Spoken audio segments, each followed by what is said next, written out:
Honda CR-V nu e o mașină care să se remarce în mod deosebit la vreun capitol. Nu e genul de mașină care atrage foarte mult atenția. Pare un SUV compact din vremurile noastre, dar cu minte sau chiar plictisitor. Genul acela de mașină pe care nu prea o bagi în seamă dacă nu ești fan Honda. E însă o mașină care se ridică peste așteptările pe care e în stare să ți le creeze și, pe măsură ce o conduci, îi descoperi treptat calitățile. Noul CR-V a primit deschidere electrică pentru haion, atât din cheie cât și din interior. De asemenea, haionul are buton de închidere și el. Sistemul de închidere este cu o tijă și motor electric, deci mecanismul nu e integrat în amortizoare, ca la alte mașini. Mașina din test, echipare de top executive, are keyless entry și keyless start. Tot ce trebuie să faci este să ai cheia asupra ta.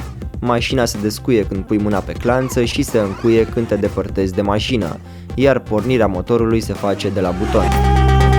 Portbagajul e mare, 589 de litri și are deschidere largă. Dispune de bride de ancorare din metal, iar pe stânga este o plasă în care poți depozita mici obiecte. Cârlige pentru bagaje există pentru ambele părți. Scaunele, când se rabatează, fac spectacol. E un mecanism foarte bine gândit și eficient. Habitaclul e destul de simplu, ca și în trecut. Deși Honda ne-a obișnuit cu interioare futuriste pe noile sale modele, acesta de la CR-V e mai simplu, mai curat. Poziția de condus e înaltă față de sol, însă scaunul în raport cu podeaua mașinii este jos, astfel ca ergonomie bună, preluată parcă de la o mașină compactă cum e Civic, poate chiar mai bine. Nu stai ca pe scaunul de bucătărie, ci ca într-o mașină orientată spre sportivitate. Volanul are comenzi ca la Civic, cu butoane rotunde. Poți să selectezi, de exemplu, tema de design a afișajului de sus, denumit iMeet.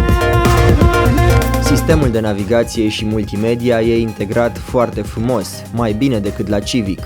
Acest infotainment e foarte ușor de folosit, inclusiv funcțiile sale pentru telefon.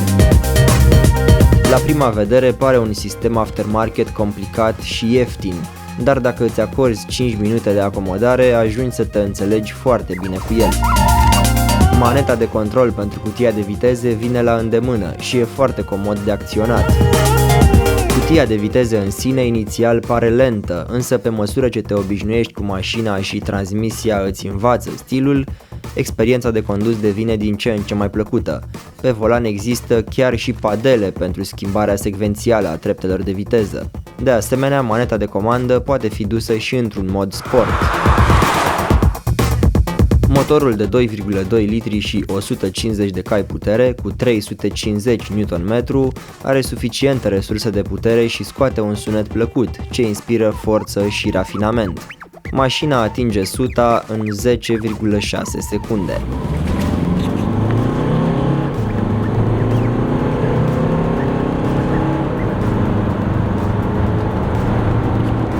CR-V cere atenție deosebită la obstacole și micile aventuri off-road. Pragurile îți dau impresia că mașina e înaltă, dar când te uiți pe sub ea îți dai seama că nu e chiar așa. Oricum, comportamentul rutier exemplar pe drumuri asfaltate arată clar că mașina asta a fost făcută pentru șosea. Suspensiile sunt mai degrabă tari, iar sistemul de direcție e incisiv.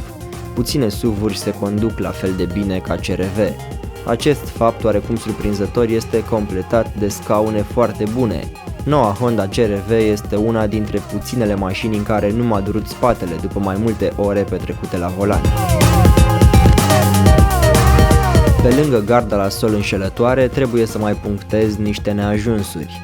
E o mașină cam gălăgioasă, sunete aerodinamice și de la anvelope, iar motorașul de la ștergătoarele față se aude prea puternic.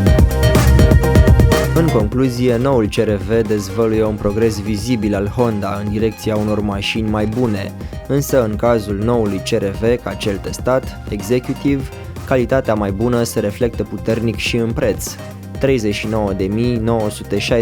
euro cu TVA.